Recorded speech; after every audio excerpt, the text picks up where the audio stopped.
Muito bom dia, professores, estudantes do sexto ano.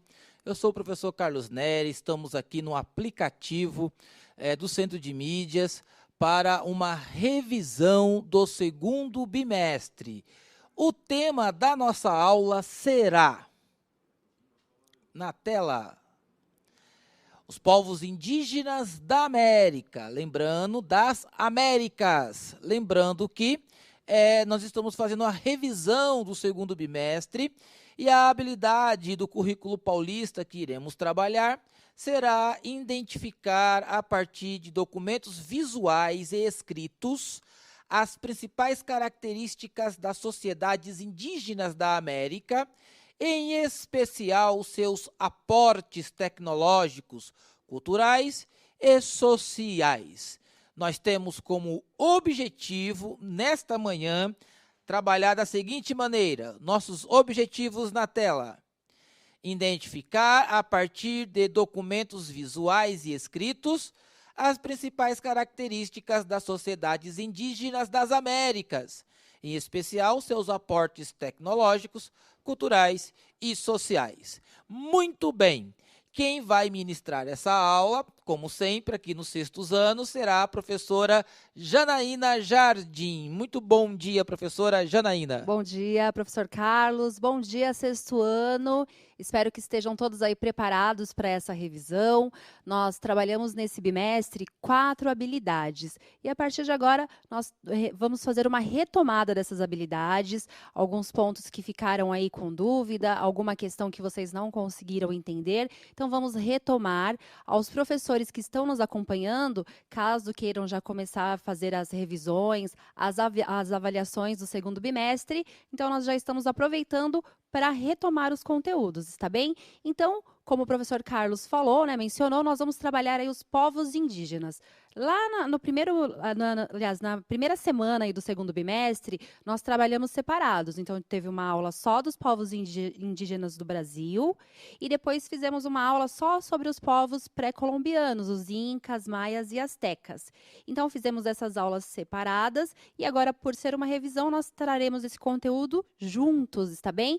Então, antes de começar a nossa aula, sempre vamos utilizar a nossa atitude historiadora. Eu espero que os estudantes já estejam aí com cadernos em mãos, que já estejam com as suas anotações em dia. Sabemos que tem professores fazendo busca ativa. Sabia disso, professor Carlos? Sim, muitas escolas estão fazendo busca ativa. Muitas escolas fazendo busca ativa. Muitos estudantes que a professora tem que ligar em casa para o estudante acordar, para poder assistir a aula. Então, assim, sexto ano, protagonismo, esse é o momento que nós estamos vivendo, é o momento que, lembra lá na sala de aula, quando nós conversávamos, que vocês precisam ter autonomia dos seus estudos, que vocês precisam tomar conta do seu material, conta do conhecimento, é para vocês. Tudo que nós estamos fazendo, tudo que nós estamos oferecendo, tanto os professores, quanto os pais, os responsáveis e os professores do Centro de Mídia, é para vocês, é para garantir o projeto de vida de vocês. Então, o projeto de vida de vocês, independente de qualquer profissão que vocês vão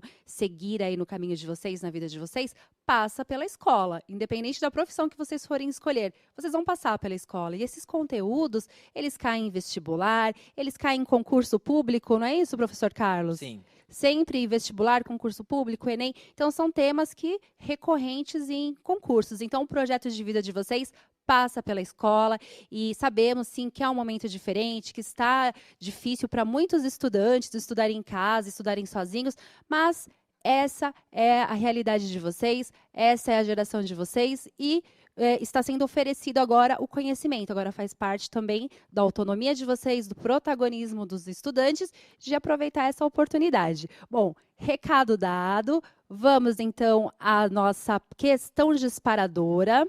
Vou colocar na tela para vocês. As nações indígenas produziram fontes históricas? Justifique. Como é uma aula de revisão, eu não vou explicar antes, porque vocês já sabem a resposta. Daremos 3 minutos. No chat, respostas justificadas, com conteúdo, e utilizem o conhecimento de vocês, utilizem a atitude histórica. E lembrem de utilizar o chat com bastante sabedoria, nada de colocar informações pessoais para a segurança de vocês. Professores, são muito bem-vindos, vocês são nossos colegas e vocês ajudam muito na nossa aula. Então, vamos lá, 3 minutos para a resposta.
Voltamos para a interação. Professora Janaína, está subindo muito rápido aqui no chat e isso significa que os estudantes estão participando, estão colocando suas respostas, suas pesquisas e parece que, e eu posso até afirmar, que os estudantes absorveram bem as habilidades que foram trabalhadas nas aulas anteriores, porque todos eles colocaram a resposta sim, que os povos indígenas produziram fontes históricas.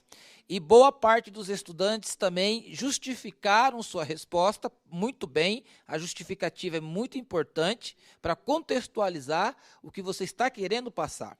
Então, muitos, professora Janaína, colocaram que os indígenas deixaram artefatos, deixaram vestígios, alguns estão falando de tecidos, objetos de cerâmica. Aqui a Paola, da escola Roldão Lopes de Barros, diz que eles produziram artigos que fazem parte da cultura deles, e outros estudantes colocando também a boneca Carajá. Que legal, muito bem. Gosto muito do sexto ano, porque eles são bastante aplicados. Perfeito, assim, fiquei muito satisfeita de ouvir essa resposta das bonecas Carajás. Muito satisfeita, porque realmente nós falamos sobre a boneca Carajá. E hoje eu vou mostrar novamente para vocês. Olha que legal. Eu vi umas respostas aqui, professor Carlos, que eles dizem também a respeito das histórias. Você viu algumas? As lendas, As sim. lendas, perfeito. Então, nós sabemos que os povos indígenas, assim, quando nós estamos nos referindo nesse momento a povos indígenas, estamos falando aí mais dos tupis-guaranis, desses povos aqui mais do Brasil, está bem? Então, eles não tinham um sistema de escrita, mas eles deixaram fontes históricas. Afinal de contas, eram sociedades que já existiam aqui no Brasil antes da chegada, né, dos europeus, e eles tinham uma rica cultura, eles tinham formas de se comunicar, e as lendas, elas são fontes orais incríveis, extremamente importantes. A boneca Carajá, ela transmite a identidade do povo Carajá assim há muitos anos, e nós temos também pinturas rupestres, temos as lanças, ótimas respostas, muito bem, gostei de ver, assim, eu vi a participação de vocês no chat, está muito legal. Alguns alunos dizendo que eles nos ensinam, realmente, a história, elas nos ensinam, né? Se a gente começar a avaliar esses povos antigos, essas nações indígenas antigas, e vamos perceber a riqueza cultural, os aportes tecnológicos, porque eu vi, inclusive, aqui uma resposta de um estudante, que eu não vou saber agora o nome, porque passou rápido aqui para mim também. Mas ele disse assim, olha, eles resolviam as coisas. Perfeita colocação. É isso mesmo, vocês conseguiram identificar que o homem ele precisa resolver questões. E para resolver essas questões, ele cria, né? Ou ele cria uma lenda para contar algo que ele ainda não entende cientificamente, ou ele cria uma arma para se defender, ou ele cria um objeto para caçar. E na história, gente, até um vaso é muito importante, porque com um vaso ele consegue transportar a água, um alimento. Então, tudo que o homem fez para resolver problemas, ele deixou como fonte histórica. Perfeita, ótimas respostas. Eu vou colocar na tela para vocês uma breve resposta, mas todas que vocês deram estão corretas. Se responderam assim lá no caderno do aluno, está perfeito.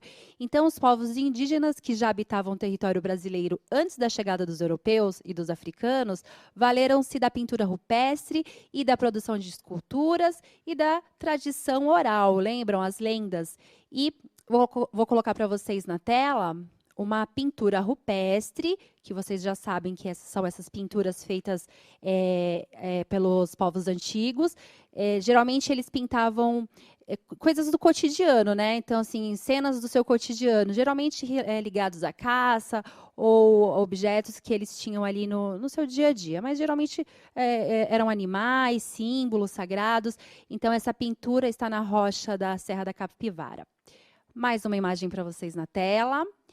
Mulher ticuna processa alimentos dentro de um vaso de cerâmica. Aldeia de Belém da Serra. Aldeia de Belém dos Solimões. Isso mesmo, Belém dos Solimões. E vocês estão vendo que ela está com uma cerâmica, e essa cerâmica ela precisou de uma série de experimentos para ser feita, né? Imaginem vocês essa cerâmica, esse formato, esse tamanho, para que esse objeto ele tenha consistência, que ele não quebre, que ele seja um objeto durável. Esses índios ticunas, eles tiveram que fazer vários experimentos. Então, a gente já começa a perceber que, embora os europeus eles tinham armas, eles tinham cavalo, eles tinham muito mais, uma cultura muito mais, vamos dizer assim, tecnologicamente avançada em relação aos indígenas aqui do Brasil, nós precisamos entender que jamais uma cultura é superior à outra. Como o aluno disse aqui perfeitamente, nós precisamos resolver problemas. Então, para os índios ticuna, aquele vaso resolveu um problema, que era processar um alimento. Então, para eles, era muito mais importante aquele vaso de cerâmica do que qualquer arma, do que ouro, do que qualquer outras coisas que os europeus trariam. Mais uma imagem para vocês, essa vocês também já conhecem, que é de uma publicação do Ministério da Educação e do Desporto, que se chama Índios do Brasil. E aí vocês têm também mais uma imagem que vamos colocar aqui como aporte tecnológico, que são essas trançadeiras, né? Essas trançadeiras, e é a mesma situação. Para que eles conseguissem fazer uma rede ou qualquer objeto com essas trançadeiras, eles tinham que saber qual a melhor planta, não, mas como que eu posso dizer assim, a melhor planta, né? Qual seria o melhor vegetal ali, a melhor árvore, a melhor planta, onde se poderia extrair materiais, fazer cipós, trançados quem assiste bastante aí esses realities de sobrevivência, vê que eles muitas vezes eles utilizam da própria natureza ali, de cipós, de árvores, para poder fazer a amarração, fazer cama, fazer canoa, fazer diversos tipos de trançados, né? Eles utilizam muito essa questão da natureza. E eu estou lembrando aqui, professora Janaína, que todo esse nosso conteúdo, tanto do sexto como do sétimo ano, contempla a ERER, a Educação para as Relações Étnico-Raciais. E a diretoria de Osasco, lá na pessoa da Carolina, a PCNP de História, tem feito uma ampla formação nessa questão das relações étnico-raciais para os professores. Inclusive, nós tivemos lá na USP, no Museu de Arqueologia da USP, tivemos contato lá direto, né, tudo isso antes da pandemia acontecer, tivemos contato lá com tribos, né, com os povos indígenas, e pudemos aprender bastante aí sobre a cultura, sobre os saberes, técnicas, sobre as lendas, professora Janaína. Nós ouvimos algumas lendas lá também, histórias que eles mantêm de geração em geração. Então, a diretoria de Osasco tem dado essa formação para os professores e muitas escolas têm trabalhado de maneira genial. Nós temos um congresso aí no final do ano, agora não é possível ter, mas é um congresso com atividades belíssimas, emocionantes, lindas, de diversas escolas. Então, os estudantes aí estão contemplando essa questão das relações étnico-raciais. Legal, muito bom valorizar a nossa cultura, né? Vamos lá. Eu tenho aqui um recadinho para os alunos da professora Devanir. Ela disse assim, ó, eu peço aos meus alunos para assistir, fazer resumo de uma aula desta. Então, ó, alunos da professora Devanir, fazer resumo da aula, está bem? Vamos seguir? Agora na tela para vocês, a boneca Carajá. Então, a boneca Carajá ela faz parte da cultura material. Cultura material, vocês sabem que é o nome dado aos elementos materiais produzidos pelos seres humanos ao longo do tempo, sendo, portanto, composta dos elementos concretos, como é o caso de obras de arte, ferramentas, objetos, adornos e construções. Olhem a boneca Carajá, como ela é bonita, né? Ela é muito graciosa. Essa boneca Carajá, ela é um patrimônio material brasileiro. O nome dela é Hichocó. Lembram quando nós falamos na aula anterior? A boneca Hichocó. Ela é dada às meninas, né? Ela tem um caráter assim pedagógico, que é para ensinar as garotas como a família deve se proceder. Então, elas recebem assim, a mamãe, o papai, aí depois recebe uma mamãezinha com o bebê na barriga, depois ela ganha as bonequinhas que são os bebês, e depois ela ganha as bonequinhas que são os avós, e assim por diante.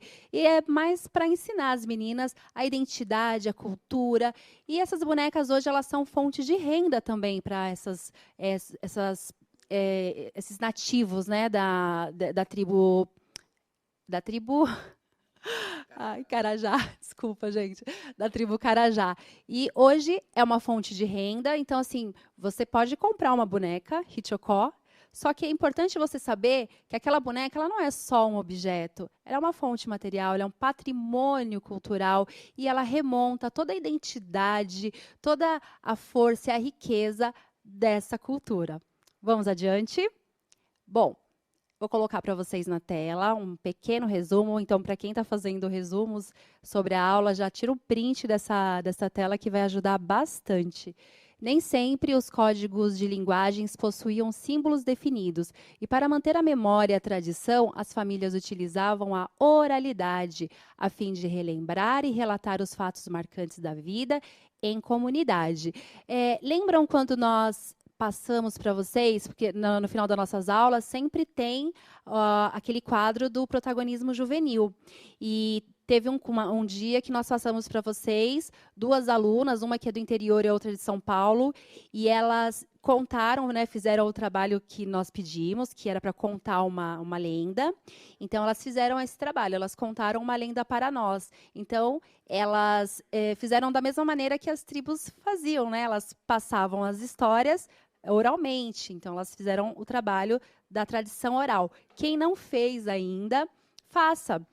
Conte uma história, né? Ouça uma história e passe ela para frente, conte ela, faça valer assim essa oralidade. Geralmente, nós temos sempre uma história de família, né? Todo mundo tem uma história de família, uma Sim, história curiosa, né? Um parente que tem uma história isso. incrível, assim. E essas histórias, elas não podem morrer, né? Nós, historiadores, contamos a história do mundo, das estruturas maiores, mas vocês podem contar as histórias dos familiares de vocês. Vocês já pararam para perguntar quem são seus bisavós e os seus tataravós? De onde eles vieram? Da parte materna e paterna? Qual é a história deles, né? Do que eles gostavam? De onde eles vieram? E quando vocês começarem a perguntar quem são meus bisavós, os meus tataravós, vocês vão perceber que vocês têm na família de vocês índios, negros, europeus. Então, vocês vão começar a remontar dentro da família de vocês o Brasil, a nação, né? Como a nossa nação foi formada. Mais um texto na tela para vocês. Esse texto nós não vamos ler, eu só coloquei aqui para vocês saberem que está no São Paulo Faz Escola, Caderno do Aluno, 6º ano, volume 2, na página 49. Esse texto, ele fala da herança cultural brasileira. Deixei para que vocês façam uma leitura em casa, já fizemos a leitura compartilhada, e esse texto é importante, ele foi produzido especialmente para o 6º ano, mas assim, para dar aquela colher de chá para vocês, né, que sempre reclamam, muito texto, professora, pelo amor de Deus.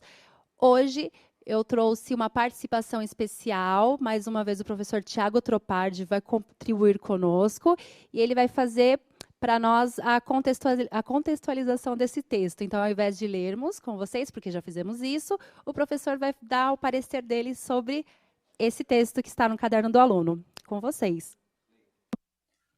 Olá, queridos alunos do Centro de Mídias de São Paulo.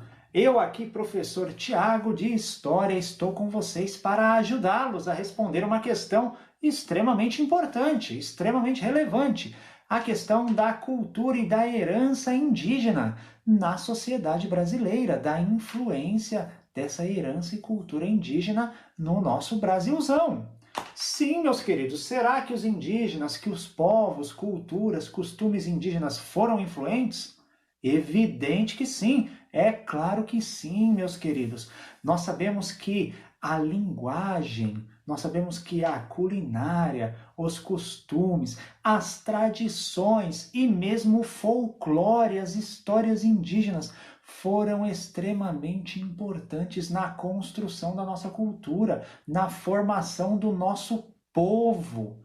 Os indígenas estão ligados na gênese, na origem da formação do povo brasileiro. Nossa linguagem, palavras como Butantã, Tatuapé, Tietê, vêm de origem indígena e hoje são muito importantes na nossa sociedade.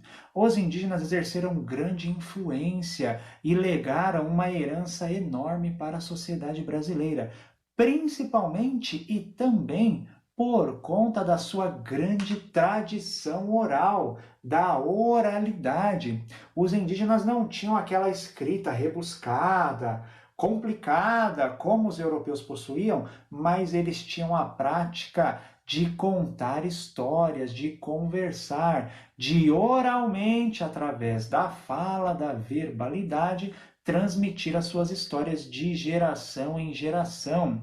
E isso foi muito importante para nós conhecermos mais eles e para também o registro histórico das tradições orais e das tradições dos povos indígenas. Então, sim, eles foram influentes e a herança indígena na sociedade e na cultura brasileira é muito grande. Ok, meus queridos, muito obrigado. Continuem aí na nossa aula do Centro de Mídias de São Paulo com a professora Janaína. Um abraço e tchau, tchau. Obrigada, professor Tiago. Professores da rede, professores de história, vocês são nossos convidados. Se quiserem participar, procurem-nos, né, nas redes sociais e participem das nossas aulas. É muito importante ter a participação de vocês, porque estamos trabalhando juntos, né? Mais uma tela para os alunos. Olha só, mais uma colher de chá na tela, hein? Para quem está fazendo o resumo, esse texto, já printa ele agora, porque vai ajudar muito nos resumos de vocês.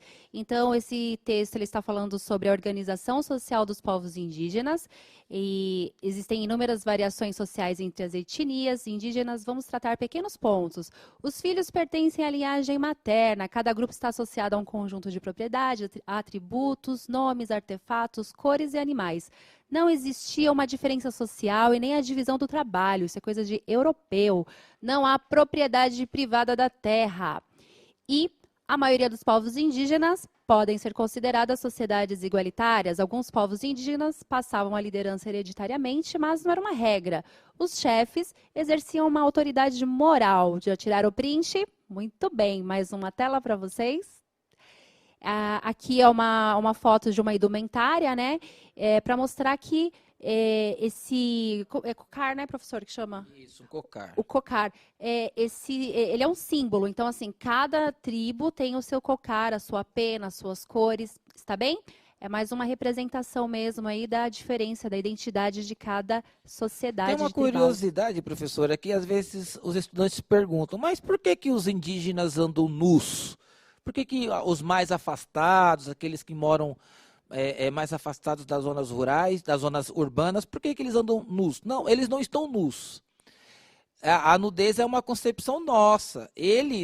As cores que eles utilizam, as pinturas que eles usam no corpo, ali são as vestimentas deles. E cada cor, cada jeito, cada estilo, cada formato de pinturas que os indígenas utilizam tem um símbolo real ali, seja da personalidade, da cultura ou da religião.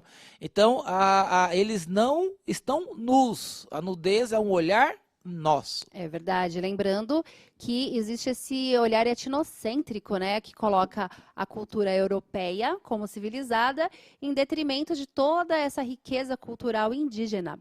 Bom, falamos aí dos povos do Brasil, assunto que falaríamos muito mais, porque é muito importante, é muito interessante também.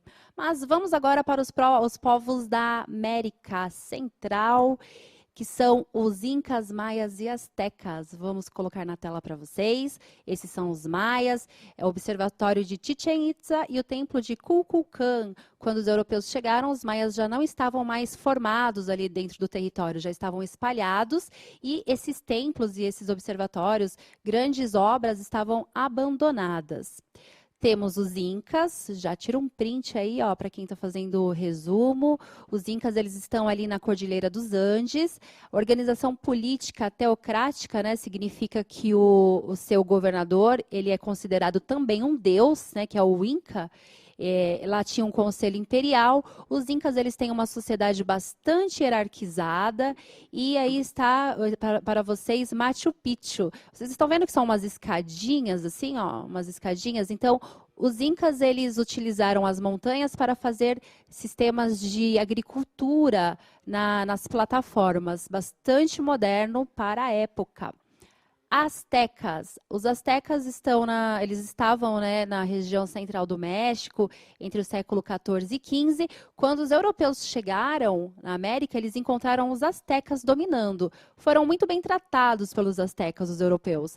E, na realidade, como existia uma lenda ali que dizia que um deus viria pelos mares, e justamente naquele ano os europeus chegam, né, chega Hernán Cortés, e naquele momento, quando ele chega, ele é tratado como um deus, ele é tratado como um verdadeiro deus.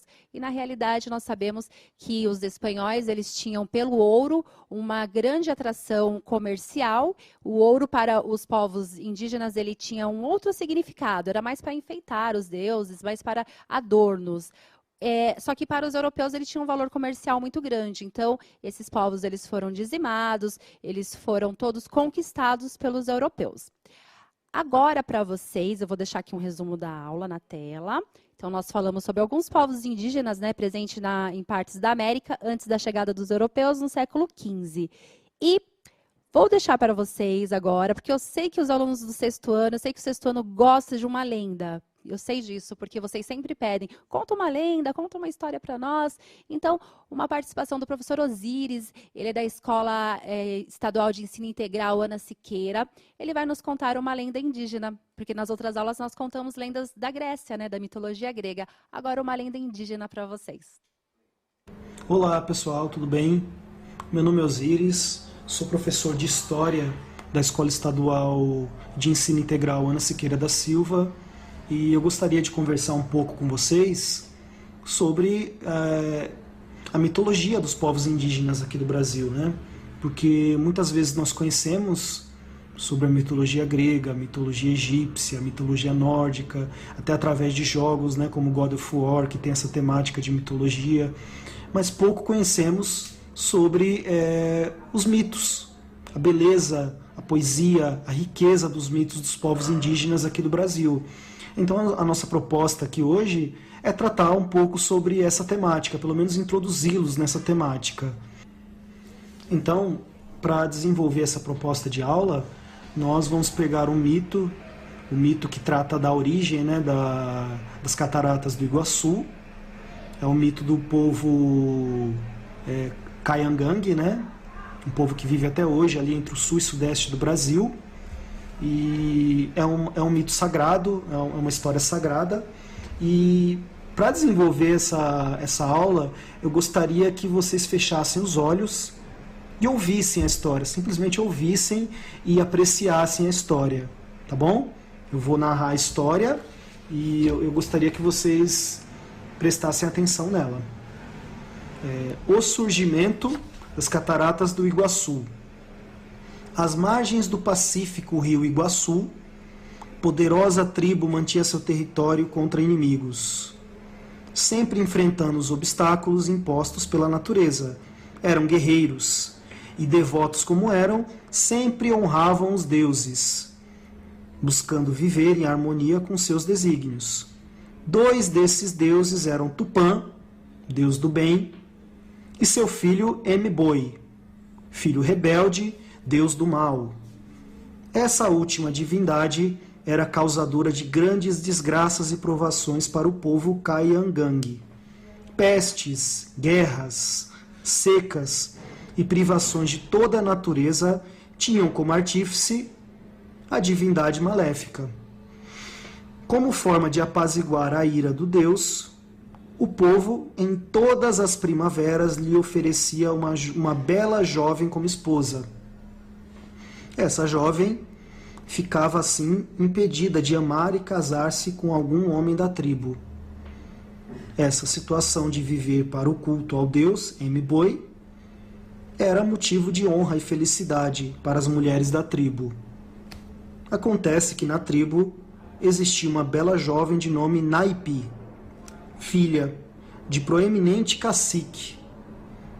A beleza da jovem era conhecida nos 4 ventos da terra, e muitos homens a desejavam. Por sua formosura, a Índia foi escolhida como futura esposa de M'Boi. No dia do festejo, que marcaria a oferenda de Naipi ao deus, toda a tribo estava em festa. Danças, alegria e bebida fermentada marcavam um momento sagrado e de grande importância na relação da tribo com seus deuses. Acontece que dentre os presentes existia um belo e jovem guerreiro, de nome Tarobá. Esse ficou enamorado por Naipi, e ela por ele. Por conta desse amor proibido, os dois decidiram fugir em uma canoa pelas tranquilas águas do rio Iguaçu, como forma de viver o sentimento que os unia. M'Boi descobriu a trama e, quando já estavam nas águas rumo a seu destino, o deus, em forma de serpente, lançou-se violentamente nas profundezas do rio, abrindo gigante cratera que sugou as águas em sua volta e os dois apaixonados, formando, assim, as cataratas que hoje conhecemos. Dizem que Tarobá foi transformado em uma palmeira no cume da queda d'água e Naipi em uma rocha localizada sob suas águas. M'Boi, reza a lenda, encontra-se em uma sombria gruta, vigiando os dois a fim de que nunca fiquem juntos. Os jovens se veem e se sentem todos os dias, mas não podem se tocar nem viver o amor que criou as cataratas e separou os dois. Então, pessoal, essa narrativa mítica é apenas um pequeno exemplo da riqueza e da beleza dos mitos ameríndios, né, dos povos indígenas aqui do Brasil. Beleza? Espero que vocês tenham gostado. Até mais.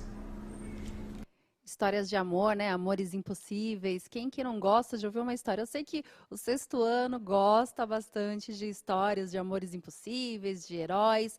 E assim, qual é a parte mais importante disso tudo que nós falamos até aqui?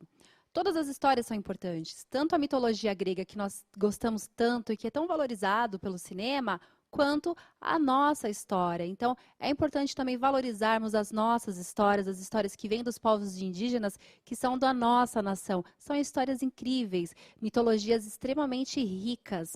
Bom, vou deixar para vocês uma questão disparadora, e essa aqui é para colocar fogo no parquinho mesmo, viu, professor Carlos? É aquela pergunta que gera debate, briga na sala. E vamos lá. Agora que você conhece a história dos povos indígenas antes da chegada de Cabral, responda: o Brasil foi descoberto? Justifique sua resposta. Daremos quanto tempo, professor? 2 minutos. 2 minutos. Respostas justificadas. Vamos lá, pessoal. Agora é com vocês e é a opinião de vocês.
Então, professora Janaína, você colocou fogo na fogueira, né? Colocou mais lenha na fogueira, e os estudantes estão debatendo aqui no chat, né?